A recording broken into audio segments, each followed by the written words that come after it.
The kitchen smelled of honey wine and reckless hope. Rosalind Thorne had never been good at saying no.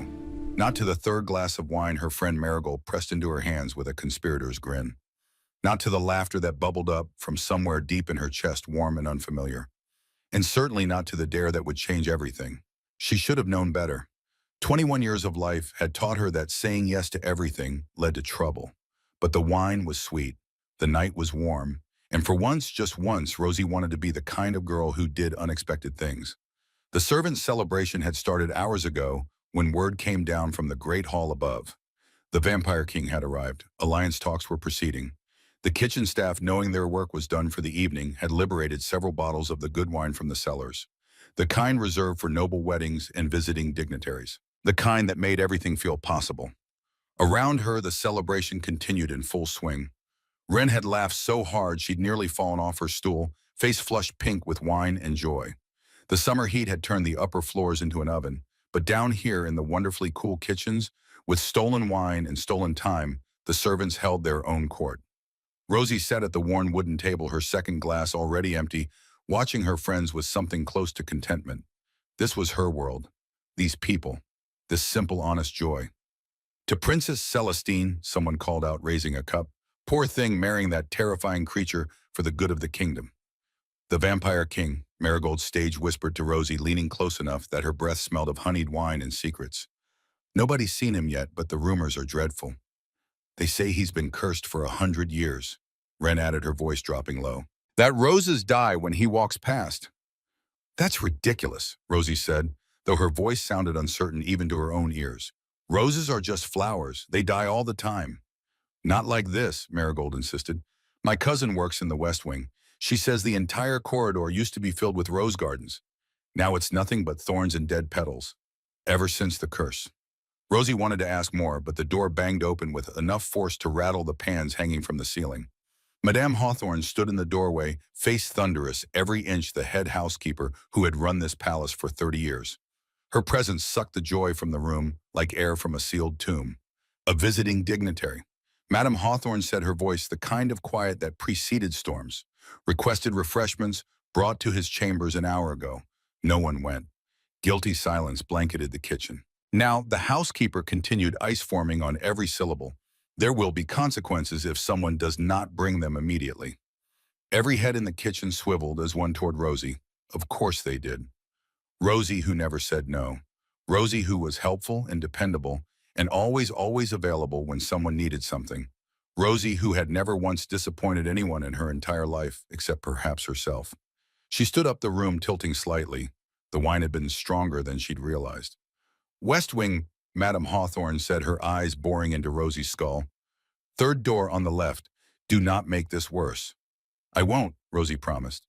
She meant it very sincerely, the way she meant everything very sincerely when she'd had too much wine.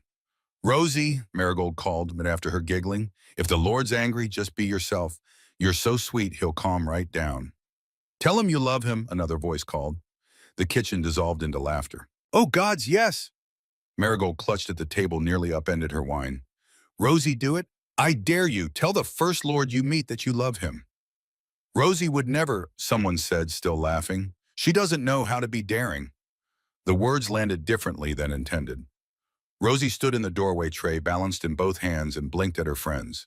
She'd never thought of herself as boring before. Reliable, yes. Helpful, certainly.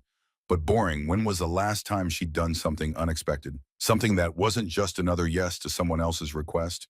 The voices faded as she made her way through the corridors, the wine making everything feel soft around the edges. West Wing, third door on the left. She could do this. She was being helpful like always. But somewhere in the back of her mind, Marigold's dare echoed. Tell him you love him.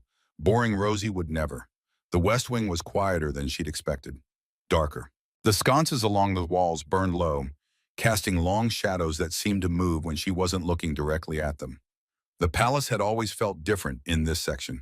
Older. As if the stones themselves remembered things better left forgotten. She found the third door on the left, paused with her hand on the handle. The chambers beyond were enormous, far too grand for a regular guest room. Rosie stood in the doorway and stared, her wine-fogged mind struggling to process the opulence. Silk curtains the color of midnight, furniture that looked carved from a single piece of dark wood, And in the center of it all, a bath, already drawn, already filled, rose petals floating on the surface. Rosie looked at that bath the way a wanderer in the desert might look at water. The summer heat had been relentless all week. She'd spent the day scrubbing floors, hauling linens, running errands for people who barely noticed she existed. She was flushed and dizzy and so very, very warm. The bath was right there, still and waiting. They called you boring, a small, wine-soaked voice in her head pointed out. No one thinks you'd ever dare anything. Well, Rosie said out loud to the empty room, I will now. Her fingers fumbled only a little with the laces of her dress, the plain gray things she wore every day marking her as kitchen staff, marking her as invisible. She stepped out of it, let it pool on the floor. The air on her skin felt like permission. The bath was right there. This was what brave people did, wasn't it? Unexpected things, daring things, things that boring, reliable Rosie would never do. She got in. Oh, the water was perfect. Cool enough to soothe her overheated skin, but not cold. The rose petals brushed against her shoulders, her arms soft as secrets. Rosie sank down until the water reached her chin and made a sound that was probably undignified. But she was alone, so it didn't count. She closed her eyes. Let the wine and the water and the sheer reckless joy of this moment wash over her. When had she last done something just for herself? When had she last felt anything except the quiet satisfaction of being useful? This felt like more than that. This felt like living. She might have dozed. The wine made time feel slippery and uncertain. When she opened her eyes again, a man stood in the doorway. Rosie's first thought, swimming up through the pleasant fog of wine and warm water, was that he was beautiful. Not handsome in the way the stable boys were handsome, all broad shoulders and easy grins. This was something else entirely, something that made her breath catch and her heart forget its rhythm. He was tall, tall enough that he seemed to fill the doorway without trying, his shoulders nearly brushing either side of the frame. Dark hair that looked like it had been pushed back by impatient hands more than once tonight. And his eyes. Even from across the room, even through her wine-blurred vision, Rosie could see his eyes. Gray like storm clouds, like silver, like nothing she'd ever seen before. He was staring at her with an expression of complete and total shock. It was, she thought, with wine-addled delight, absolutely adorable.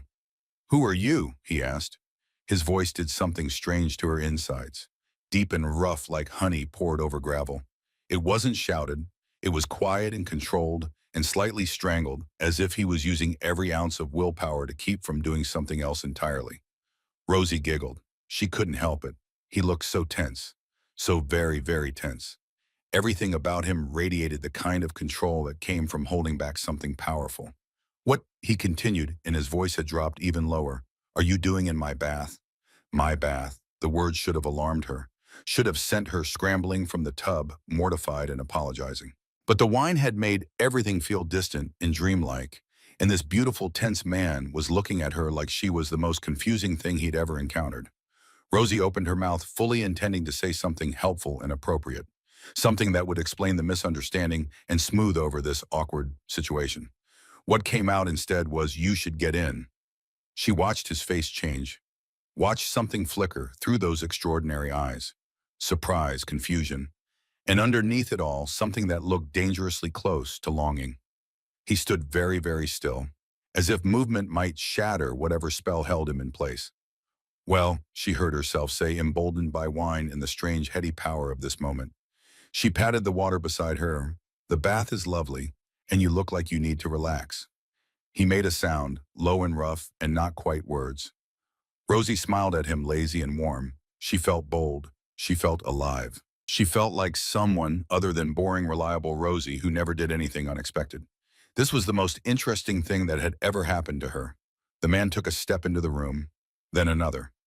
Moving with a predator's grace, each motion controlled and purposeful, he never took his eyes off her. Princess, he said, and his voice had gone rough with something she didn't recognize. You honor me with your presence, but perhaps we should... Princess, Rosie interrupted, blinking at him. The word felt strange, wrong. I'm not a princess. But even as she said it, she saw his nostrils flare, saw him breathe in deep as if he could taste the air, as if he could read things she didn't even know she was saying. You're not, he asked very quietly. Of course not, Rosie said. She trailed off. What was she, a maid, a servant? Someone who cleaned floors and fetched wine and said yes to everything? because disappointing people felt like failing at the only job that mattered. I'm just me. She watched him process this, watched the tension in his shoulders shift into something else. His eyes tracked across her face, her bare shoulders, the rose petals clinging to her skin. When he spoke again, his voice was barely above a whisper. You're in my bath. Yes, Rosie agreed happily, and it's wonderful. You have excellent taste in baths. I need you to, he started, then stopped. His jaw clenched, unclenched. You're not afraid of me. It wasn't a question, but Rosie answered anyway. Should I be? Yes. The word came out harsh, certain. Everyone is afraid of me. Rosie studied him through the pleasant haze of wine and warm water. He did look dangerous, she supposed. All that controlled power barely leashed beneath a civilized exterior. But there was something else, too. Something in the way he stood just inside the doorway, as if he wasn't sure he was allowed to come further. Something lonely. You have kind eyes, she told him seriously. Mean people don't have kind eyes.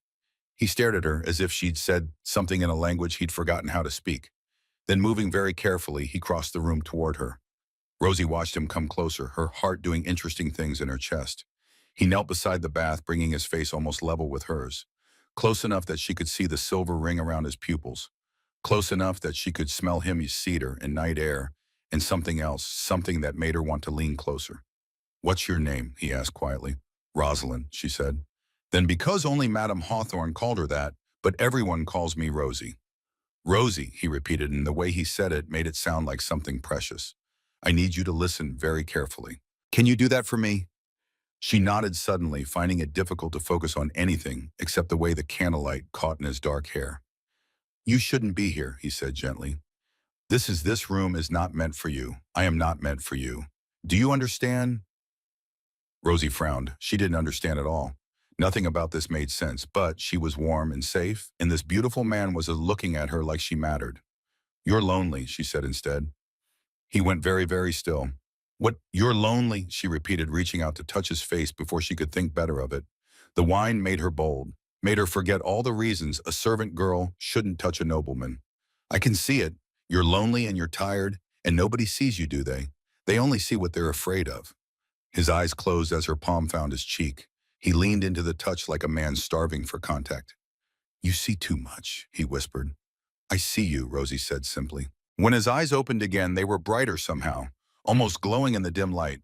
And there was something else. His hand had come up to cover hers, holding her palm against his face and where their skin touched.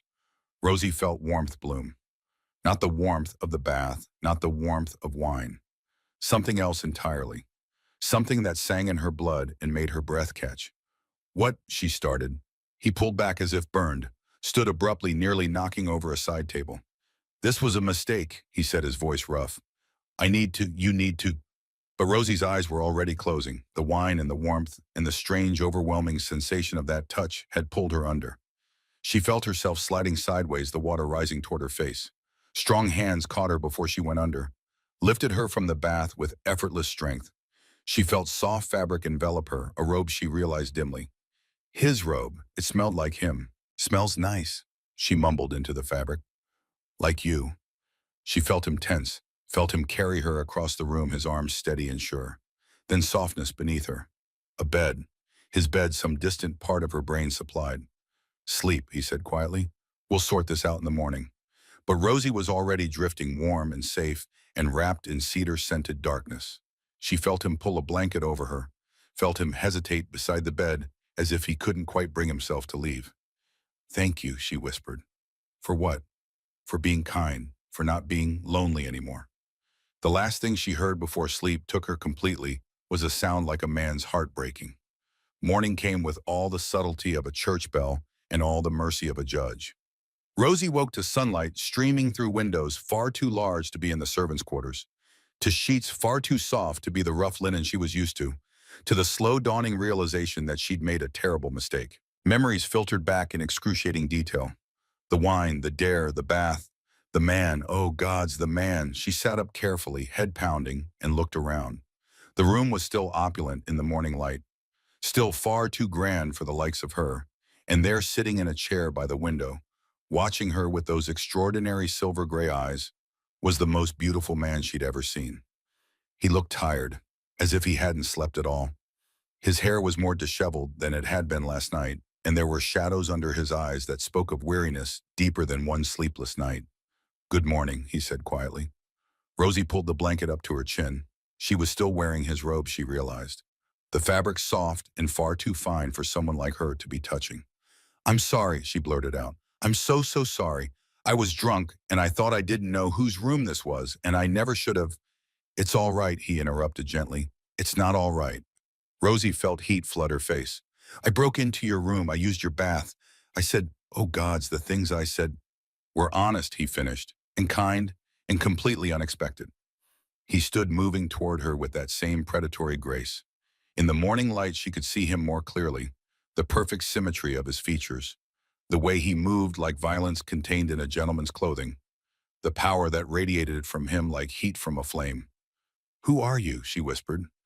His mouth curved into something that wasn't quite a smile. "You don't know," she shook her head. "Constantine Ashford," he said. Waited. The name meant nothing to her for a long moment. Then, like ice water down her spine, understanding hit. "The Vampire King," she breathed. He inclined his head slightly. "At your service, Rosie." She couldn't breathe, couldn't think. The Vampire King, the cursed one, the terrifying creature Princess Celestine was being forced to marry for the good of the kingdom. The man she'd told to get into the bath with her. "I need to go," she said, scrambling from the bed. Her dress was still on the floor where she'd left it. She grabbed it, clutching it to her chest. "I'm so sorry. Please don't. I didn't mean to—" "Rosie?" His voice stopped her at the door. "Last night when we touched, did you feel anything unusual?" She turned back to him, confused. "Unusual—" "Warmth," he said carefully, "like something awakening." She had felt it, that strange bloom of heat where their skin met. But admitting it felt dangerous, felt like crossing a line she didn't understand. "I was drunk," she said instead. "I probably imagined it." Something flickered across his face. Disappointment, maybe, or resignation. "Of course," he said quietly. "You should go, before anyone sees you here." Rosie fled. She made it back to the servants' quarters without seeing anyone who mattered. Her heart hammered the entire way, her mind replaying every mortifying moment in excruciating detail. The Vampire King, she'd propositioned the Vampire King, in his own bath, while drunk. She was going to die. There was no other possible outcome. They executed people for less. The servants' quarters were mercifully empty when she arrived. Everyone was already at their morning duties. Rosie changed into a fresh dress with shaking hands, splashed water on her face, tried to make herself look like someone who hadn't just committed the stupidest act of her life. By the time she made it down to the kitchens, the morning rush was in full swing. Rosie slipped into the familiar rhythm of work, hoping that if she just kept her head down and did her job, maybe everyone would forget she existed. "Did you hear?" Marigold's voice cut through the kitchen chatter. "The Vampire King was searching for someone this morning." Rosie's blood turned to ice. "Who?" someone asked.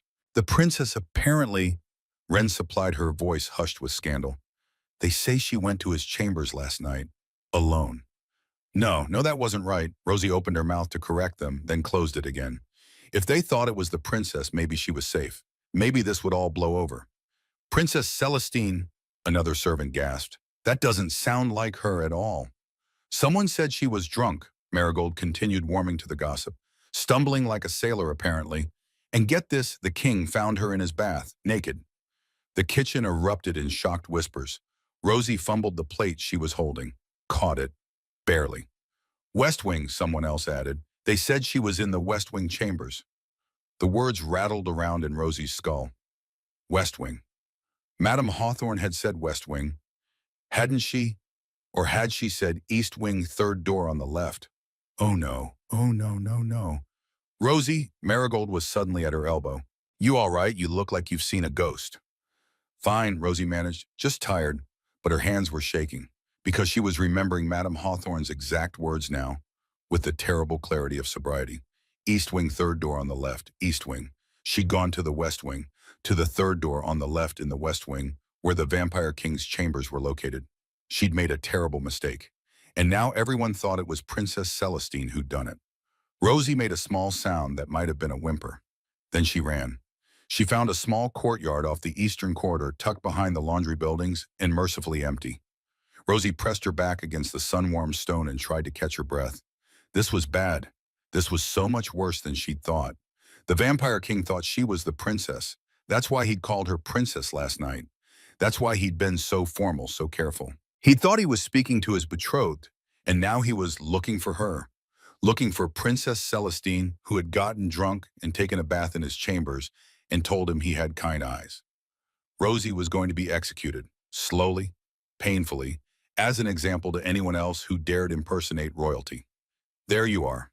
The voice was cool and cultured and unmistakably royal. Rosie spun around. The woman standing at the courtyard entrance was tall, elegant, and the kind of beautiful that had always known it was beautiful. Dark hair coiled in an elaborate style, gown that probably cost more than Rosie would make in a lifetime, posture that spoke of years of deportment lessons. Princess Celestine. Rosie had seen her before, of course, from a distance. The way servants saw nobility as distant, untouchable figures moving through a world that had nothing to do with their own. But she'd never noticed before how much they looked alike. The same dark hair, though the princess's was styled where Rosie's hung in simple waves. The same brown eyes, the same particular shape to their mouths. There were differences, of course. The princess was refined where Rosie was plain, polished where Rosie was rough. But in dim light after a few glasses of wine, someone might mistake one for the other.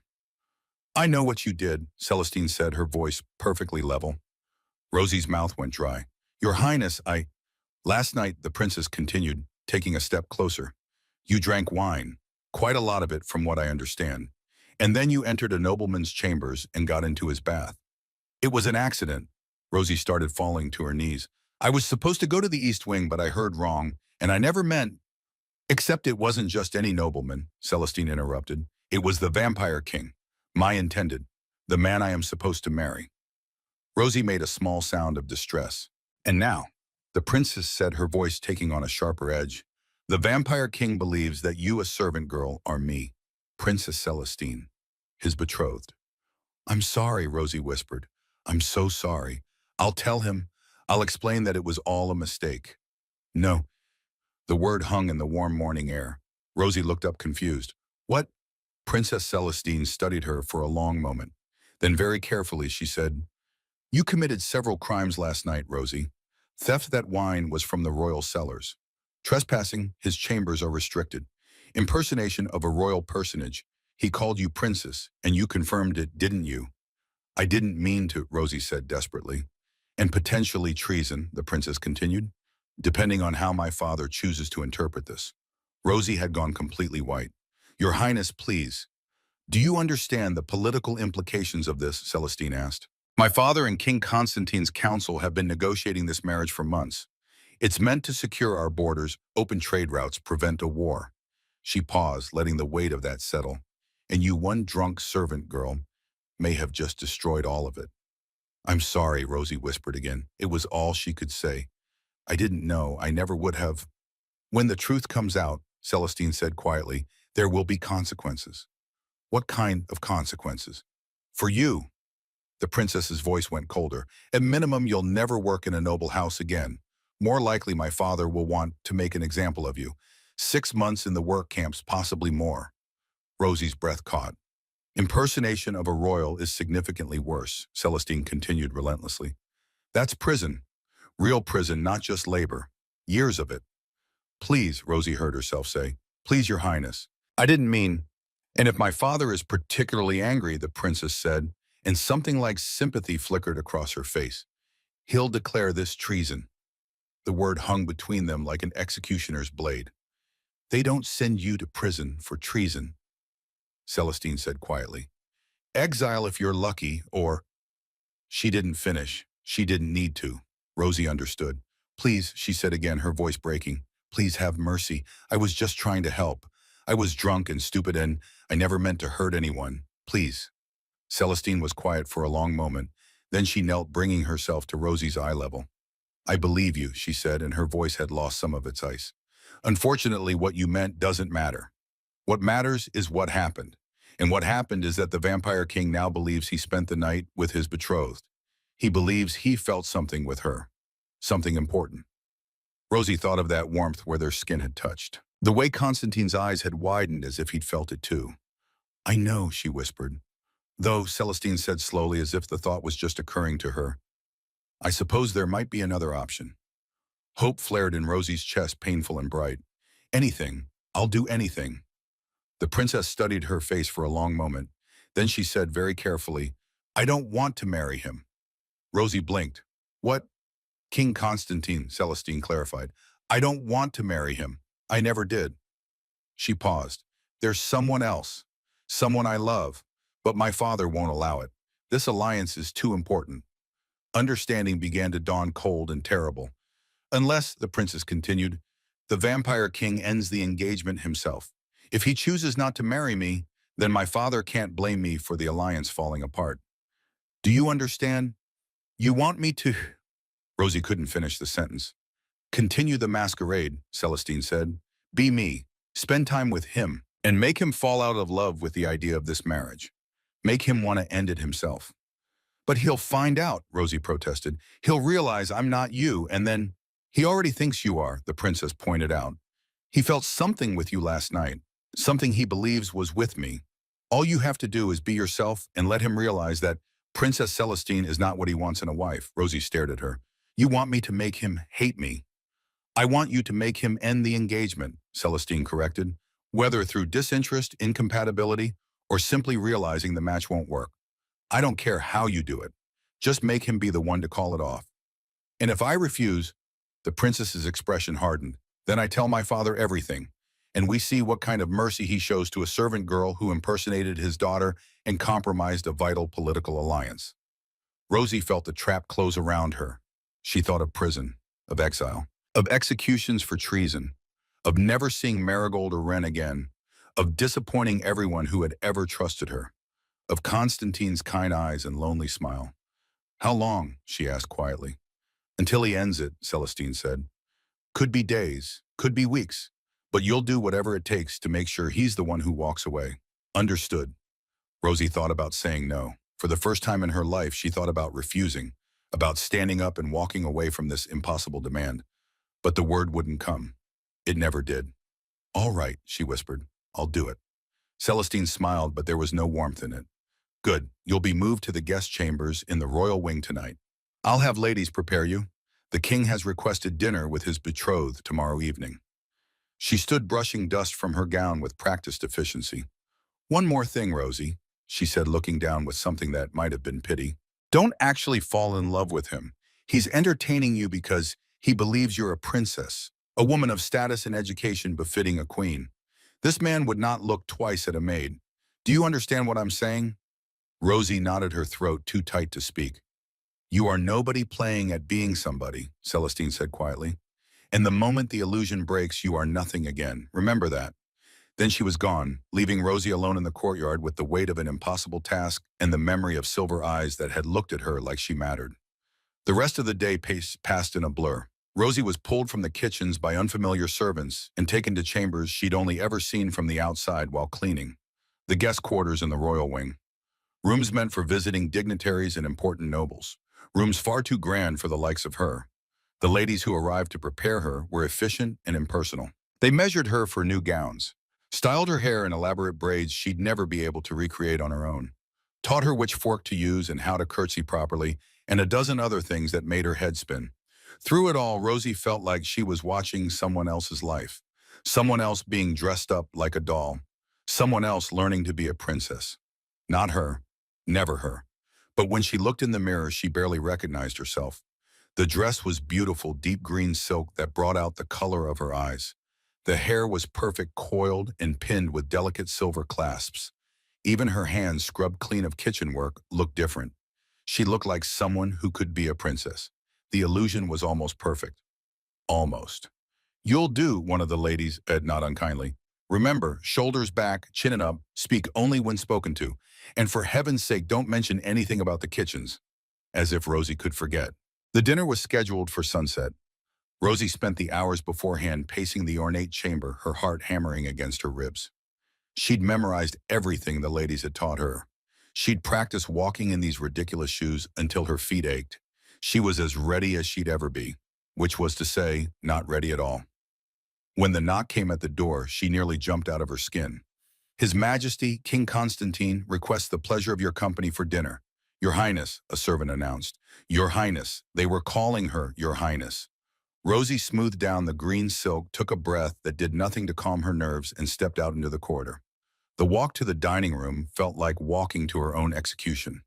Every step brought her closer to the moment this fragile deception would shatter. Closer to those silver eyes that saw too much. Closer to the beautiful, lonely man she was supposed to make fall out of love. The doors opened. Candlelight spilled out, warm and golden. And there, standing by the window with his hands clasped behind his back, was Constantine. He turned as she entered. Their eyes met, and Rosie felt that warmth bloom in her chest again, as inevitable as sunrise. This was going to be so much harder than she'd thought. "Princess," he said softly, and the word was both a lie and a prayer. "You came." Rosie stepped into the room, into the candlelight, into the beautiful trap of her own making. "I came," she agreed. And somewhere deep in her chest, where that impossible warmth had taken root, she felt something shift and settle. This was the beginning of the end. She just didn't know yet whose end it would be. The dining room gleamed with enough candles to light a cathedral. Rosie stood in the doorway, her heart doing complicated things against her ribs, and tried to remember how to breathe. The green silk dress felt like armor, like a costume, like a beautiful lie draped over the truth of who she really was. Constantine turned from the window. The candlelight caught in his dark hair, cast shadows that made his features look carved from marble. He was beautiful in the way that dangerous things were beautiful. Sharp edges and controlled power, and eyes that saw too much. Those eyes found her across the room, held. Something in Rosie's chest tightened and released all at once. "Princess," he said quietly. The word hung between them, heavy with everything it meant and everything it didn't. "You came." She had to say something. The ladies had drilled her on proper greetings. "Your Majesty," followed by a curtsy. Shoulders back, chin up, graceful and controlled. Rosie stepped forward, her foot caught on the hem of the too long dress. She stumbled, caught herself on a chair, and the curtsy that followed was possibly the worst curtsy in the history of curtsies. Lopsided and wobbly, and clearly improvised by someone who'd never curtsied in her life. Heat flooded her face. "Your Highness," she managed, then froze. That wasn't right.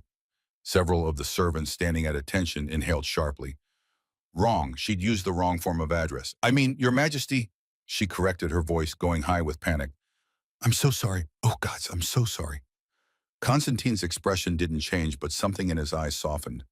"It's quite all right, Princess. You may address me by my first name if you wish." She stared at him. That couldn't be right.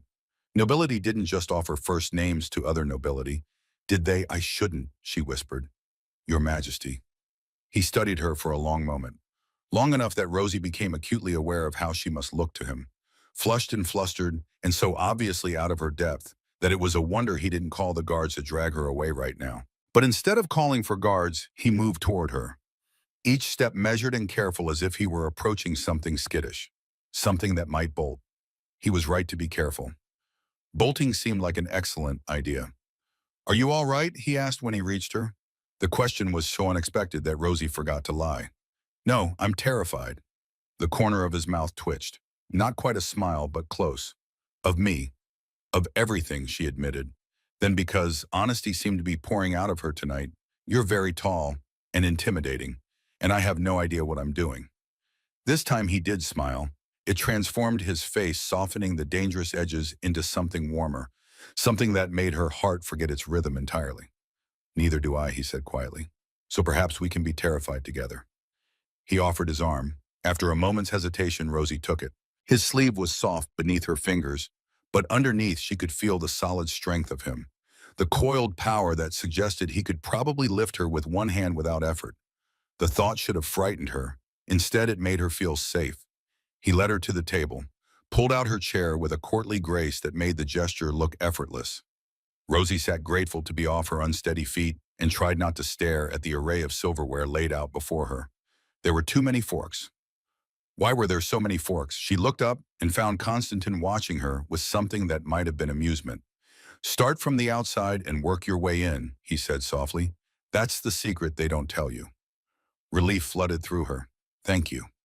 He took his own seat across from her. The distance felt both too far and not far enough. She could still smell him from here, cedar and night air and something else she couldn't name. Something that made her want to lean closer. A servant appeared with wine, not the sweet honeyed wine from the servants' celebration. This was something darker, richer. It gleamed like rubies in the candlelight. Rosie's hand shook slightly as she reached for her glass. Would you prefer water? Constantine asked. No judgment in his voice, no mockery, just a gentle question. I think water might be safer, Rosie admitted, after last night. His eyes crinkled at the corners.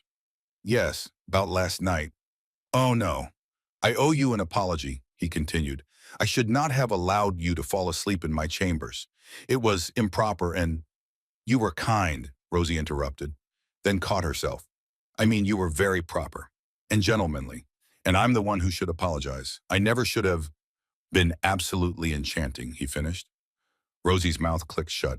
She stared at him. You were a vision, Constantine said quietly. His eyes held hers across the candlelight. In my bath in my robe, telling me I had kind eyes and that I shouldn't be lonely. I have thought of little else since. The room felt suddenly very warm. Or maybe it was just her. Maybe it was the way he was looking at her as if she were something rare and precious, instead of a servant girl playing dress-up. I thought of you too, she heard herself say. The words came out barely above a whisper. Truth, dangerous, reckless truth. His eyes darkened. Did you— The first course arrived, saving her from having to answer. Some kind of delicate soup in a bowl that probably cost more than her monthly wages.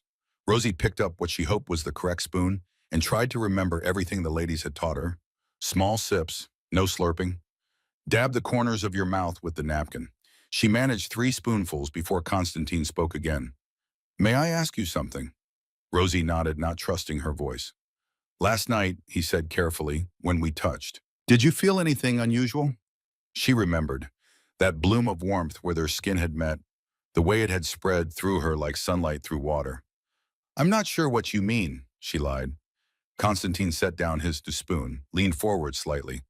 I felt something I haven't felt in a very long time, and I wondered if perhaps you felt it too. The intensity in his gaze made it hard to think, hard to breathe. What did you feel, she asked. Hope, he said simply. The word landed between them like a stone in still water. Ripples spreading outward, changing everything. Your Majesty. Constantine, he interrupted gently. Please, when we're alone, I would very much like for you to call me Constantine.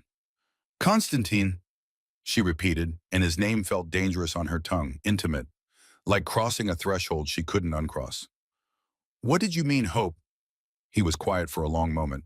Then he said, Has anyone told you about the rose curse? The servants talk, Rosie admitted. They say you've been cursed, that roses die when you walk past. Not quite, Constantine said. He stood moved to the window. The candlelight caught in his hair again turned him into a silhouette against the darkened glass. 100 years ago, I made a mistake. I refused the wrong person. A woman who claimed to love me, but whose love felt like possession, like ownership. Rosie set down her spoon. Forgot about the soup entirely.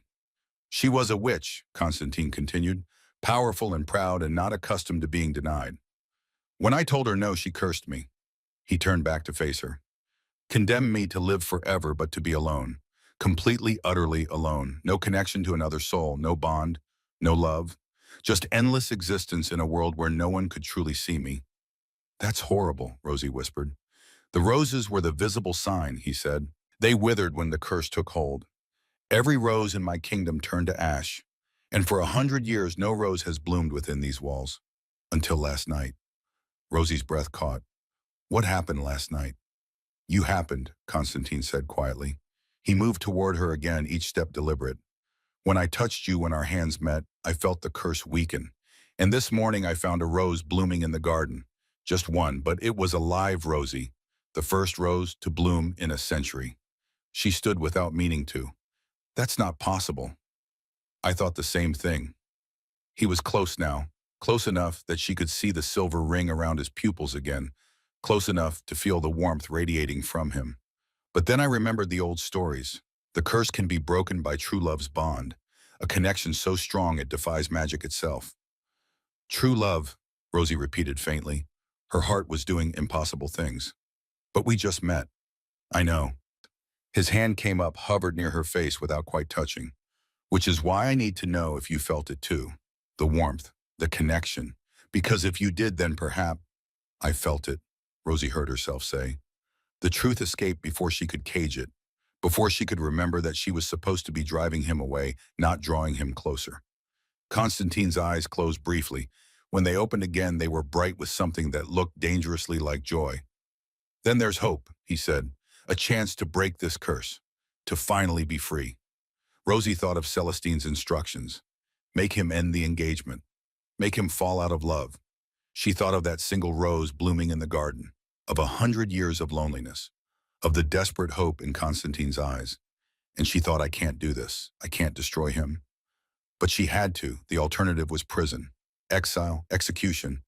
The alternative was losing everything. "What do we do?" she asked, hating herself for the question. "We spend time together," Constantine said. "We see if this connection grows stronger. And if it does, we perform the ritual. The true love's bond." "What ritual?" "An old ceremony," he explained. "When two souls recognize each other as matches, they seal the bond. It requires wine infused with roses, with blood, with intention." He paused. "It's harmless, I promise, just symbolic. But the magic responds to symbols. Blood and roses and wine." Rosie thought of the servants' celebration, of the sweet honeyed wine that had tasted different than usual. Richer, darker. "The wine at the parties," she said slowly, "the one the servants drank. Was that part of the welcoming ceremony?" Constantine confirmed. "A drop of my blood in each barrel to show goodwill to your household. It's tradition when forming alliances." She'd already drunk his blood. Without knowing it, she'd already begun the ritual. The warmth in her chest suddenly made terrible sense. "So the bond is already forming," she said. "Perhaps." Constantine's voice was careful, hopeful. "If you're willing to let it." Rosie looked at him, really looked at him, at the hope in his eyes and the loneliness that lurked beneath it. At 100 years of isolation wrapped in the shape of a man who was trying very hard not to show how desperately he wanted this to be real. She should say no, should find a way to push him away right now. Instead, she said, "I'm willing." The smile that broke across his face was worth every consequence that would follow.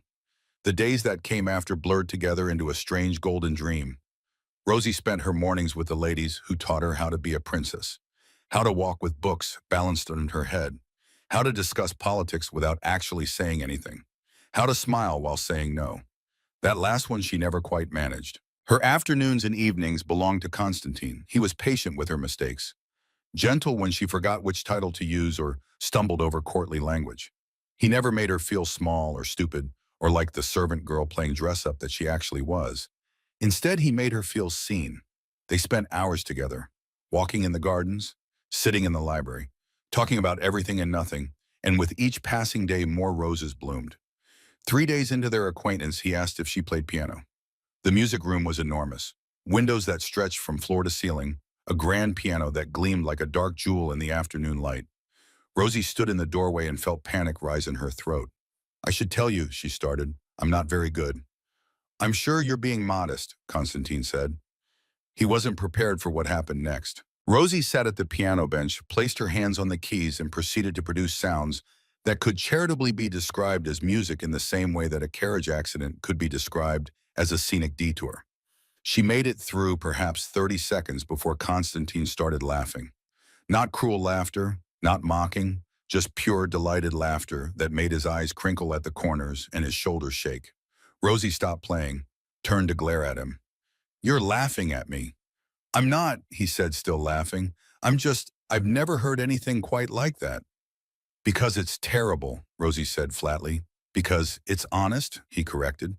He crossed the room, sat beside her on the bench, close enough that their shoulders nearly touched. "You weren't trying to impress me. You were just being yourself. My terrible, unmusical self." "Your enchanting self," he said quietly.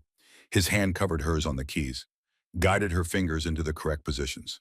And there it was again, that warmth where they touched, that impossible connection that made her breath catch and her heart forget its rhythm.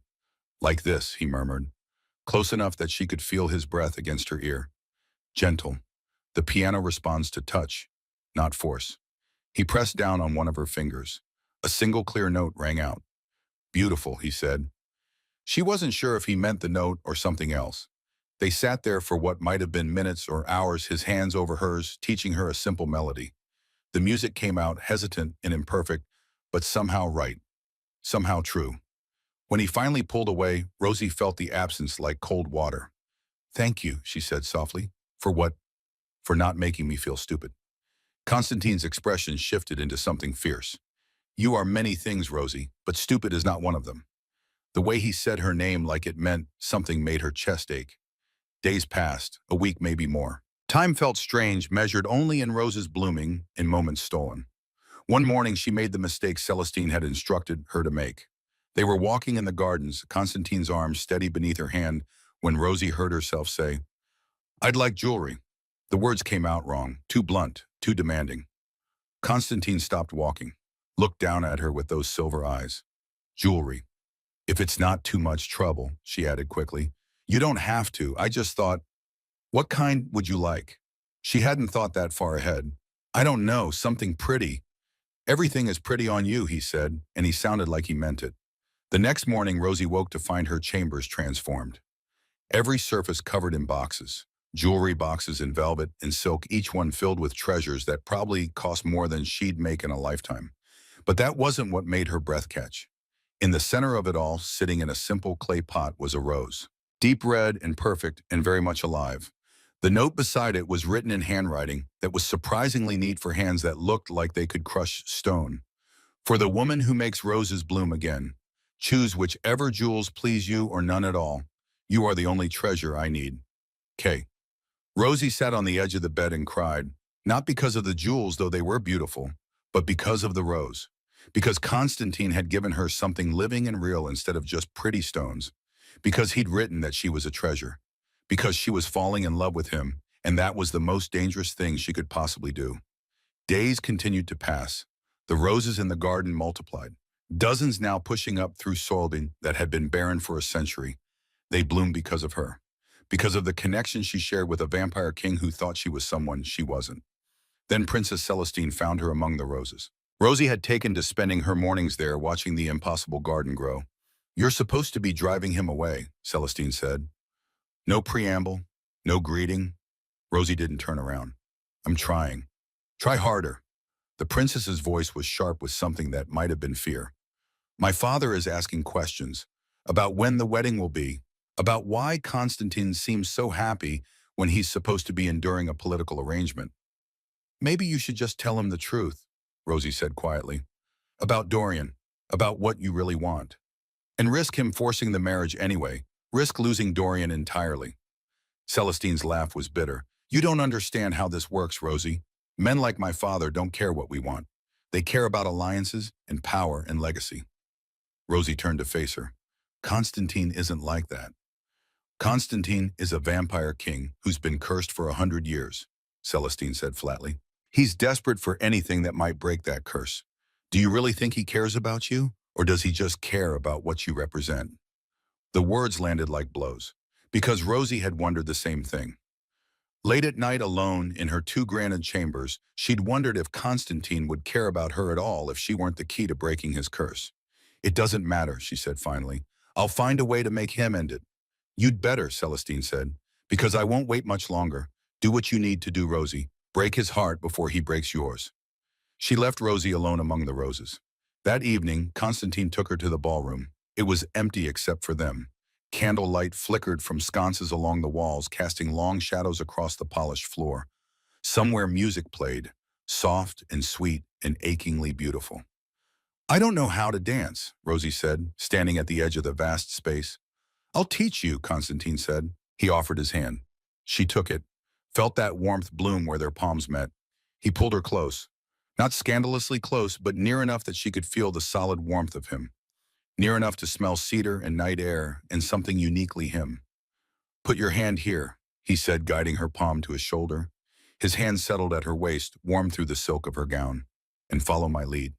They began to move, slowly at first, Constantine's feet guiding hers through the basic steps. She stumbled. He caught her. She apologized. He smiled. You're thinking too much, he said softly. I don't want to step on your feet. Then step on them. I promise I'll survive. She did step on his feet. Twice. He didn't complain. They danced through 3 songs. By the 4th, Rosie had stopped counting steps and started just feeling. The music, the movement, the warmth of his hand at her waist. There, Constantine murmured. Now you're dancing. Rosie looked up at him. found him already looking down at her with an expression that made her heart stutter. "You're very patient," she said. "You're very worth being patient for." The music swelled, he spun her out, then back in, and she laughed with pure delight. When was the last time she'd laughed like that? When was the last time she'd felt this free? The song ended. They stopped moving, but Constantine didn't let go. "Rosie," he said quietly, "I need to tell you something." Her heart hammered against her ribs. "What?" "I know you're not Princess Celestine." The world tilted. Rosie tried to step back. His hand at her waist tightened just enough to keep her close, not restraining, just steadying. "I've known since the first night," he continued. His eyes never left hers. "Your scent is different. Your mannerisms. The way you speak. Everything about you is different from the woman I was supposed to meet." "Then why?" Rosie couldn't finish, couldn't breathe. "Why did I pretend not to know?" Constantine's thumb moved in a small circle against her waist. "Because you looked at me without fear. Because you told me I had kind eyes. Because for the first time in 100 years, when I felt like someone actually saw me." "I'm a servant," Rosie whispered. "You're Rosie," he said firmly, "and you're the woman who made roses bloom again. That's not nobody. That's everything." Tears burned at the back of her eyes. "You should be angry. I lied to you. I've been lying this whole time. Have you?" His hand came up to cup her face. Gentle, reverent. "Because it seems to me that you've been more honest than anyone I've met in a century. You didn't pretend to like the piano when you couldn't play. You didn't pretend to be graceful when you stumbled. You've been exactly who you are, Rosie, and that's all I've ever wanted." "But I can't be your queen," she said desperately. "I don't know anything about. I don't care." The words came out fierce, final. "I spent 100 years waiting for someone to break this curse, waiting for true love's bond. And now I've found it with a woman who doesn't care that I'm a vampire king, who sees past the crown to the man underneath." He paused. "Don't you understand, Rosie? You're not my curse breaker. You're my match." She wanted to believe him, wanted it with an intensity that frightened her. But Celestine's voice echoed in her head. "He's desperate for anything that might break the curse." "How do you know?" she whispered. "How do you know it's real, and not just the curse making you feel this way?" "Because," Constantine said softly, "the curse made me alone. It didn't make me stupid. I know what I feel, Rosie, and what I feel is—" "Don't," she interrupted, her voice broke. "Please don't say it. If he said it, if he said the words, she wouldn't be able to do what she needed to do." Constantine's jaw tightened. "Why not?" "Because I can't." She pulled away from him, put distance between them that felt like miles instead of feet. "This isn't real. It can't be real." "It is real," he said. "What we have is real." "What we have is a mistake," Rosie said, and each word felt like swallowing glass. "I'm trapped in a lie that's going to hurt everyone." "Then tell me the truth," Constantine said. He moved toward her again, and she backed away. "Tell me why you're really here. Tell me what you're afraid of." She couldn't, Tyen. Telling him would mean admitting that Celestine had forced her into this, would mean destroying the alliance between their kingdoms, would mean consequences for everyone, would mean the end of everything. "There's someone else," she heard herself say. The lie tasted like poison. Constantine stopped moving, went very, very still. "What?" "There's someone else," Rosie repeated, forcing the words out. Someone I care about. I shouldn't have let this happen. Shouldn't have let you think." "You're lying." His voice was flat. "Certain. I'm not." "You are." He closed the distance between them in 2 strides, caught her face between his hands, gentle despite the intensity in his eyes. "I can feel your emotions through the bond, Rosie. I know you're lying." She'd forgotten about that, the bond that had been forming between them, the connection that went both ways. "Then you know I can't do this," she whispered. Tears spilled over hot against her cheeks. "You know I'm not strong enough to be what you need." "You're wrong." His thumbs brushed away her tears. "You're the strongest person I've ever met." "I'm a coward," she said. "I can't even say no. I let everyone use me and tell me what to do because I'm too afraid to disappoint them." "Then disappoint them," Constantine said fiercely. "Disappoint everyone except yourself. Tell me what you really want, Rosie. Not what Celestine wants, not what anyone else wants. What do you want?" The question hung between them like a challenge, like an invitation. What did she want? She wanted to stay in this moment forever, wanted to believe that a servant girl could be loved by a vampire king, wanted to believe that curses could be broken and roses could bloom, and true love was more than just a fairy tale. But wanting something didn't make it real. "I want you to let me go," she whispered. It was the kindest lie she could manage. Constantine's hands fell away from her face.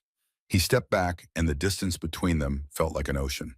"All right," he said quietly, "if that's what you truly want." "It is." Another lie. This one nearly killed her.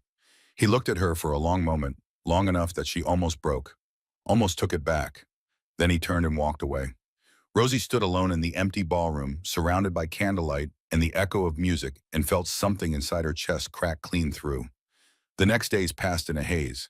Constantine didn't seek her out, didn't send notes or gifts or roses. It was as if that night in the ballroom had never happened, as if she'd gotten exactly what she asked for. She should have been relieved. This was what Celestine wanted, what Rosie was supposed to accomplish. Instead, she felt hollow. The roses in the garden began to wilt. Not all at once, just a slow, creeping death that spread from bloom to bloom. Rosie watched them die and knew it was her fault. Then Celestine came to her chambers. "What did you do?" the princess demanded. Rosie looked up from where she'd been staring at nothing. "What you asked me to do." "He's getting worse," Celestine said. "The servants say he barely eats, barely sleeps. He just sits in that throne room and stares at nothing." "The roses are dying again," Rosie said. Flat, empty. "I know."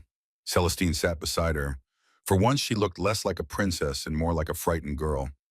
"My father noticed. He's asking questions." "Let him ask." "Rosie," the princess grabbed her hand. "I need you to finish this. I need you to make Constantine end the engagement officially, before my father forces us to set a wedding date." "How?" Rosie's voice cracked. "How am I supposed to make it end it when he already knows I'm not you, when he already knows everything and he still wants me anyway?" Celestine was quiet for a long moment. Then she said very carefully, "You have to break the bond." "What?" "The bond that's forming between you," the princess explained. "The curse-breaking bond. You have to reject it formally, completely. Make it so there's no way it can be repaired." "That could kill him," Rosie whispered. "If the curse comes back full force." "It won't kill him," Celestine said firmly. "He's survived 100 years under this curse. He'll survive this too." She paused. "But it will make him want to leave, want to end the alliance and go back to his own kingdom, away from the reminder of what he lost, away from her." The words Celestine didn't say hung in the air like smoke. Rosie thought about saying no. For the first time in her life, the word was right there on her tongue, ready to be spoken. But then she thought about Constantine, about the hope in his eyes when he talked about breaking the curse, about 100 years of loneliness that she'd briefly interrupted. Better to cut clean, better to hurt him once than to hurt him slowly over a lifetime. "Tell me what to do," she said. Celestine explained the ritual, the words Rosie would need to say, the formal rejection that would sever the bond completely. It had to be done in front of witnesses, had to be official and final and impossible to take back. "Tomorrow night," Celestine said, "there's a gathering, minor nobility from both kingdoms. You'll do it there." Rosie nodded, felt nothing. The hollow place in her chest had spread until it consumed everything. "I'm sorry," Celestine said quietly. And for once she sounded like she meant it. The gathering was exactly as terrible as Rosie had imagined. She stood in a gown of midnight blue, her hair styled to perfection, and felt like she was attending her own funeral. Around her, nobility laughed and drank and discussed politics in voices that suggested they'd never had a genuine emotion in their lives. Constantine stood across the room speaking with some lord about trade routes. He hadn't looked at her once since she'd arrived. She couldn't stop looking at him. He looked tired, the kind of tired that came from more than just lack of sleep. There were shadows under his eyes that hadn't been there before. And the way he held himself so carefully controlled suggested he was holding something broken together through sheer force of will. Rosie had done that to him. The thought should have made her feel powerful. Instead, it made her want to throw up. "Are you ready?" Celestine appeared at her elbow, resplendent in silver silk. "No, you have to do it anyway." Rosie knew. She'd known since the moment she'd agreed to this. But knowing didn't make it easier. She crossed the room on legs that felt like they belonged to someone else. The conversations around her dimmed as people noticed her walking toward the Vampire King with purpose, noticed that something important was about to happen. Constantine looked up as she approached. Their eyes met, and for one perfect terrible moment, Rosie saw hope flare in his gaze. She was about to destroy that hope. "Your Majesty," she said. Her voice came out steady, strong. Nothing like the trembling mess she felt inside. I need to speak with you. Of course, he set down his wine glass, gave her his full attention. What is it? The room had gone quiet. Everyone watching. Everyone waiting. This was it. The moment everything ended. I cannot marry you, Rosie said. Each word felt like pulling teeth. I'm sorry, but I cannot be your wife. Constantine's expression didn't change. But she felt something through the bond, a flash of pain so intense it nearly brought her to her knees. May I ask why? His voice was controlled. Careful. There's someone else, Rosie said. The same lie she'd told before. But this time she'd make it stick. Someone I've cared for long before I met you. Someone I... Her voice caught. Someone I love. I see. 2 words, flat and empty. I know about the curse, Rosie continued. Celestine had told her what to say, how to make this hurt enough that he'd never want to see her again. And I know you thought I was your chance to break it. But I can't be that for you. I can't be the solution to your loneliness. You were never a solution, Constantine said quietly. You were a person, someone I cared about. Past tense. The shift in language felt like a door closing. I'm sorry, Rosie whispered. I wish things were different. Do you... His eyes searched her face. Because it seems to me that you've been trying to push me away since the moment we met, trying to make me reject you so you wouldn't have to feel guilty about rejecting me. He saw too much. Even now, even hurt and angry, he saw right through her. I have to do this, Rosie said. Her voice broke on the last word. She took a breath, steadied herself, and spoke the words Celestine had taught her. I, Rosalind Thorne, formally reject the bond between us. I sever this connection completely and irrevocably. I release you from any claim you might have on my heart, and I ask that you release me from any claim I might have on yours. The formal rejection. The words that would break the bond forever. Power crackled through the air. Rosie felt the warmth in her chest guttering like a candle in the wind. Felt the connection between them strain and stretch and finally snap. Constantine made a sound, low and rough and not quite human. Then he fell, not dramatically, not like in a story, just a slow collapse as if his legs had simply stopped working. He caught himself on the edge of a table, breathing hard. The room erupted in chaos. Servants rushing forward, nobility backing away, Celestine grabbing Rosie's arm and pulling her toward the exit. But Rosie couldn't move, could only stare at Constantine as he knelt on the marble floor, one hand pressed to his chest as if he could hold the broken pieces together. What have I done? She whispered. What you had to do, Celestine said firmly. Now come on. Before Constantine looked up. Their eyes met one last time across the chaos. And Rosie saw the exact moment the curse came back full force. Saw his eyes go distant and empty. Saw the careful control he'd maintained for 100 years finally shatter. Rosie, he said, just her name. Nothing else. Then his eyes closed, his hand fell from his chest, and he collapsed completely unconscious on the cold marble floor. The roses in the garden turned to ash within seconds. All of them. Every single bloom that had fought its way through a century of cursed earth. Gone. And Rosie, standing at the edge of the chaos she'd created, finally understood what it meant to truly break someone's heart. It meant breaking your own in the process. 3 days passed like years. Rosie sat in the rose garden surrounded by ash and thorns and watched Constantine sleep the sleep of the cursed. They'd moved him here at his own request, or rather at the request he'd made in the brief moments of lucidity before the curse took him completely. He'd opened his eyes long enough to whisper 2 words, rose garden. Then the silver had faded from his gaze, replaced by empty gray, and he'd gone still as death. He lay now on a stone bench that had been hastily transformed into a bed. Blankets and pillows that looked ridiculous against the backdrop of dead roses and withered vines. But Rosie had insisted on the pillows, on the blankets, on making him comfortable even though he couldn't feel any of it, even though it was her fault he was here at all. The curse had come back with a vengeance. That's what the palace physicians said, speaking in hushed tones they thought she couldn't hear. 100 years of magical punishment held at bay for a few precious weeks, now crushing down with doubled force. He might never wake. They didn't say it out loud, but Rosie heard it anyway. In the way they checked his pulse with increasingly worried expressions. In the way they exchanged glances that spoke of preparations being made, of contingency plans, of a kingdom preparing to lose its king. You should eat something, Marigold said softly. Rosie looked up. Her friend stood at the edge of the garden holding a tray. Steam rose from a bowl of soup that Rosie knew she wouldn't be able to stomach. I'm not hungry.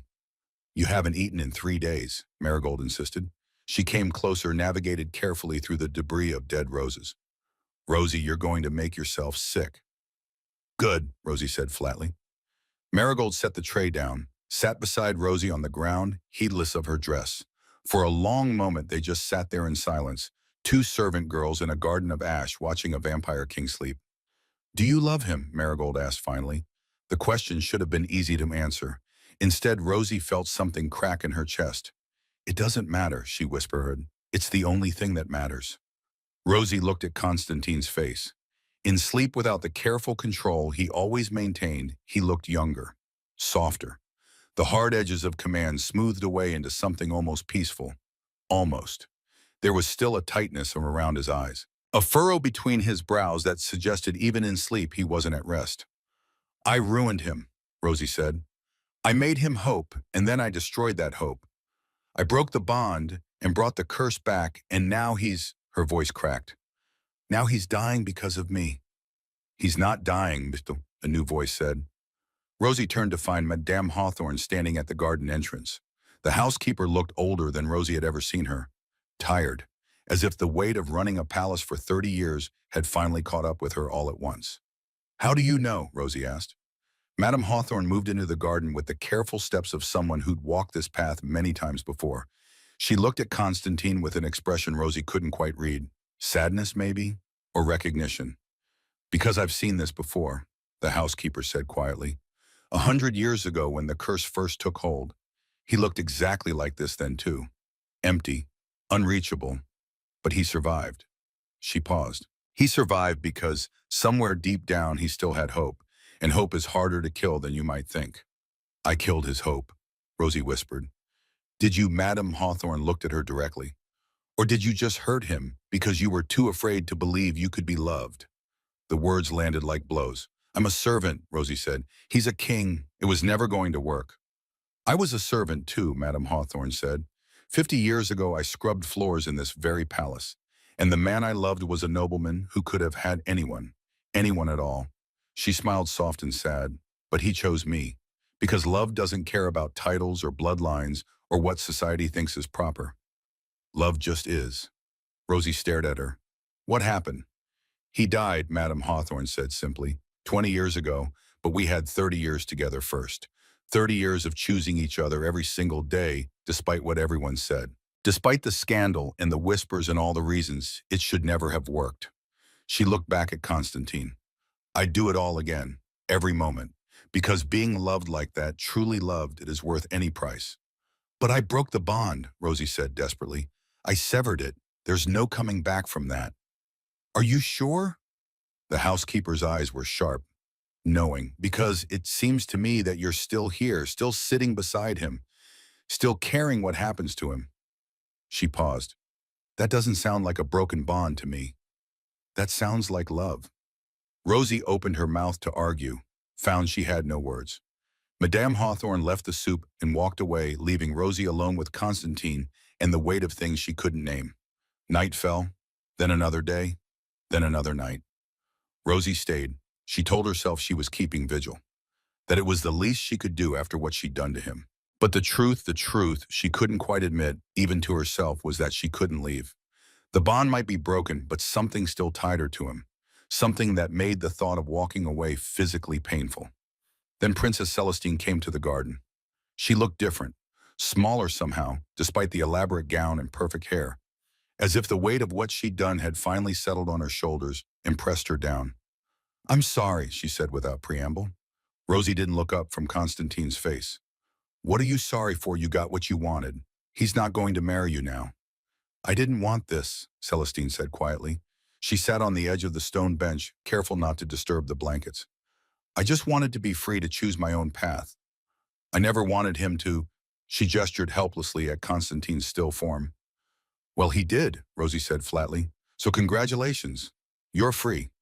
Celestine was quiet for a long moment. Then she said very carefully, I spoke with Dorian. I don't care. He's a scholar, the princess continued as if Rosie hadn't spoken. He studies old texts, ancient magic, And when I told him what happened, he went to the Royal Library. She paused. He found something. Despite herself, Rosie looked up. What? Celestine pulled out a piece of parchment. The paper was old, yellowed with age, covered in script that looked like it had been written centuries ago. The curse, she said, there are records of it, of how it was cast, and she took a breath, of how it can be broken. I thought we already knew that, Rosie said bitterly. True love's bond, which I destroyed. Not destroyed, Celestine corrected. Rejected. There's a difference. Hope flickered in Rosie's chest, fragile and painful. What difference? A broken bond is gone forever, the princess explained, but a rejected bond that can be reclaimed, if both parties are willing, if the rejection is formally reversed. How? Rosie's voice came out rough, desperate. Celestine looked down at the parchment. The ritual has to be performed by the rose-marked one, under the full moon, at midnight. She met Rosie's eyes.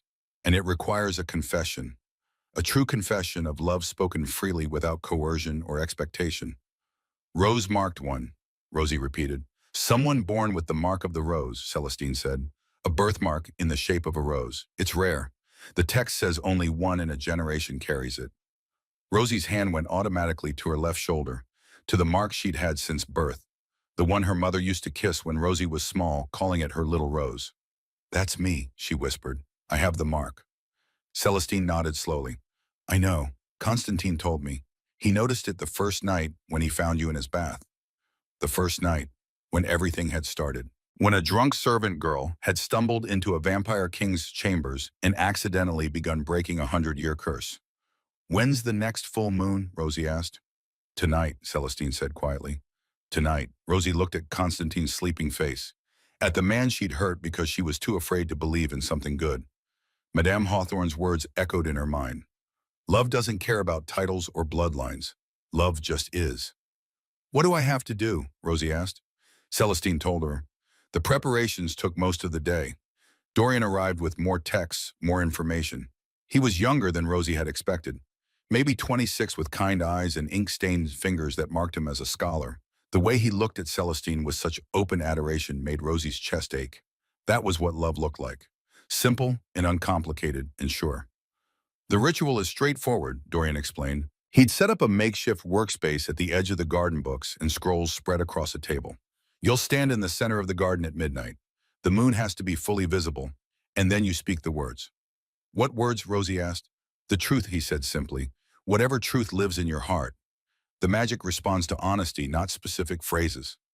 That's it. It seemed too easy, too simple. There's one more thing, Dorian said carefully. He glanced at Celestine, who nodded encouragement. The bond has to be sealed with blood. Your blood specifically. The rose-marked blood. Rosie thought of that first night, of Constantine explaining that he'd put a drop of his blood in the wine. That she'd already drunk it without knowing.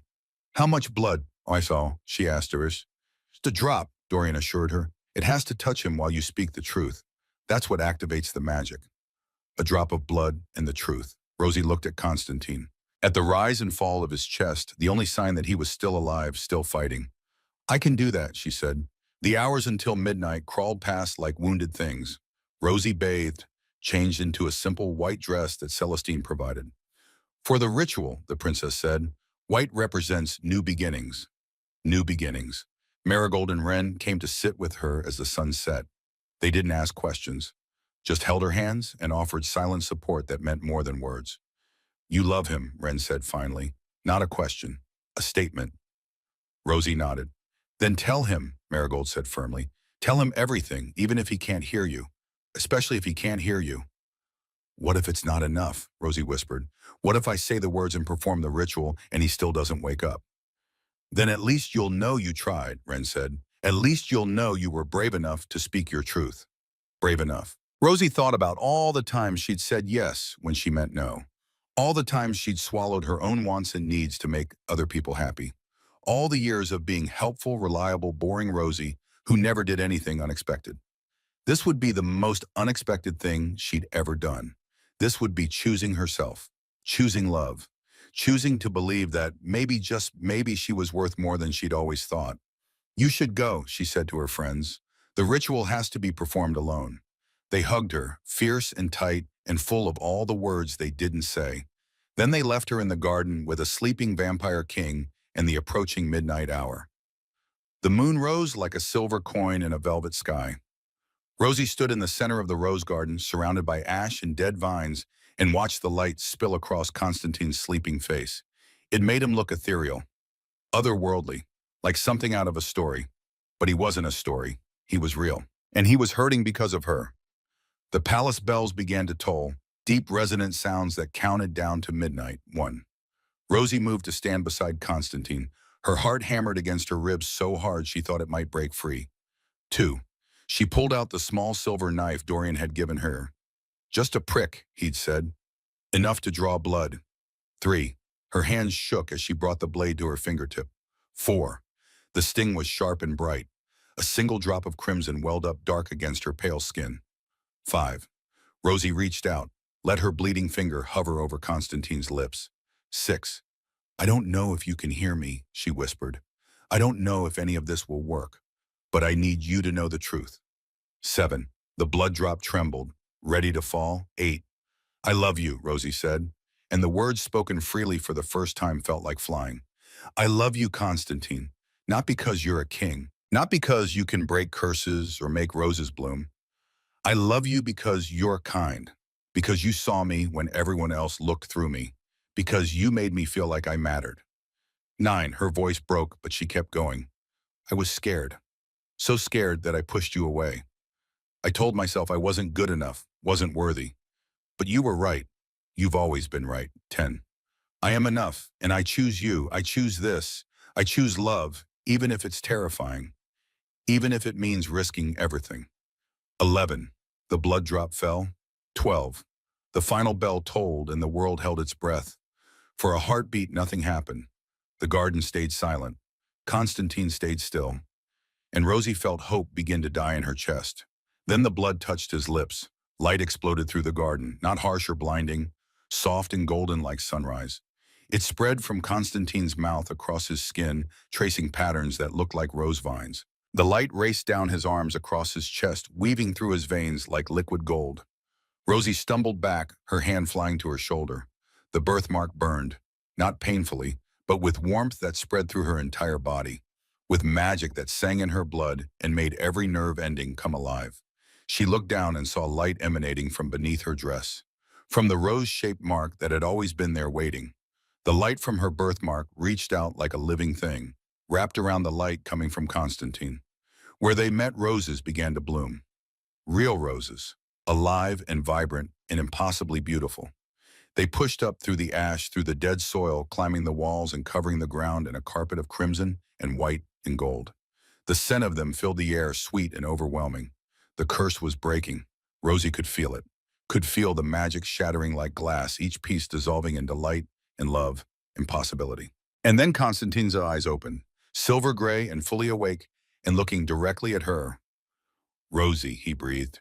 His voice was rough, weak, but it was his voice, real and alive and aware. Rosie couldn't move, couldn't breathe, could only stare at him as he slowly sat up, looking around at the garden that had transformed from a graveyard of dead roses into something out of a dream. You came back, he said, wonder in his voice, disbelief. I never left, Rosie whispered. He looked at her then, really looked at her, and what she saw in his eyes made her knees weak. You spoke the truth, he said. It wasn't a question. Yes. You said you loved me. Yes. He stood, moved toward her with that same careful grace, as if he didn't quite trust his own strength yet, as if he thought she might disappear if he moved too fast. Did you mean it? He asked. Or was it just to break the curse? The question hung between them. The final test. Rosie thought about lying, about making this easier for both of them. But she'd just spent the last days learning what lies cost, learning what fear cost. She was done being afraid. I meant it, she said. Her voice came out strong, certain. I love you, Constantine. I loved you when I thought you were just a beautiful man in a bath. I loved you when I found out you were a king. I loved you when I was supposed to be pushing you away. And I love you now. You're not just anything, Constantine said fiercely. He closed the distance between them in 2 strides, caught her face between his hands. You're Rosie. You're the woman who makes roses bloom, and who sees past crowns to the person underneath. You're the bravest person I've ever met. I was a coward, she protested. I hurt you because I was scared. You came back, he said simply. You stood in this garden at midnight and spoke your truth even though you had no guarantee it would work, even though you could have walked away. His thumbs brushed across her cheekbones. That's not cowardice, Rosie. That's courage. Tears spilled over. Happy tears this time. Healing tears. I'm sorry, she whispered. I'm so sorry I hurt you. I know. He leaned his forehead against hers. And I forgive you, because I understand being afraid. I've been afraid for 100 years. I want you, Rosie said. Not the king, not the curse breaker. Just you. Just me, Constantine repeated, and he smiled. Is enough. More than enough. He kissed her then, soft and careful and full of all the tenderness he'd been holding back. Rosie melted into him, her hands fisting in his shirt, and felt the bond snap back into place. Not broken, not rejected. Reclaimed. Whole and strong and singing between them like a song. When they finally pulled apart, both breathless, Rosie realized they were surrounded by people. Celestine and Dorian stood at the garden entrance, holding hands and smiling. Marigold and Wren were there too, crying happy tears. Even Madame Hawthorne had appeared looking pleased. I suppose, Constantine said, his voice pitched loud enough for everyone to hear, I should formally end my engagement to Princess Celestine. Celestine stepped forward. Please do, Your Majesty. I believe we're both better suited to other people. She looked at Dorian. He looked back with such open adoration that Rosie felt her heart swell. I agree, Constantine said. Then he turned to the king's advisor. Let it be known that the alliance between our kingdoms will proceed, but it will be built on friendship and trade, not marriage. And the marriage, the advisor asked carefully. Constantine looked down at Rosie. I have a different marriage in mind. Rosie's breath caught. Constantine, hun. Marry me, he said. Marry me, Rosie Thorne. Be my queen, not because a curse demands it, not because kingdoms require it, but because I love you. Because you're my match in every way that matters. Because I choose you, and I want to spend the rest of my very long life choosing you every single day. Together. The words settled into Rosie's chest like a key finding its lock. Yes, she said. Yes, I'll marry you. The garden erupted in cheers. Roses bloomed even more vibrantly, as if celebrating. And Constantine picked her up and spun her around, laughing with pure joy. When he set her down, Rosie was dizzy and happy, and more alive than she'd ever felt. Outside, roses bloomed in the moonlight. The curse was broken. The kingdom was at peace, and in the garden, a vampire king held his rose and whispered promises of forever. 1 year later, Rosie stood in the rose garden, her hand resting on the gentle swell of her stomach. Married for 6 months now, carrying Constantine's child, living a life she'd never dared to dream. Being queen was still hard, but she was learning. And she had Constantine beside her, patient and steady, reminding her every day that she was enough. Are you ready? He asked, coming up behind her, wrapping his arms around her waist. She turned in his embrace. I want forever with you. He smiled, that same smile that had stolen her heart in a candle-lit dining room.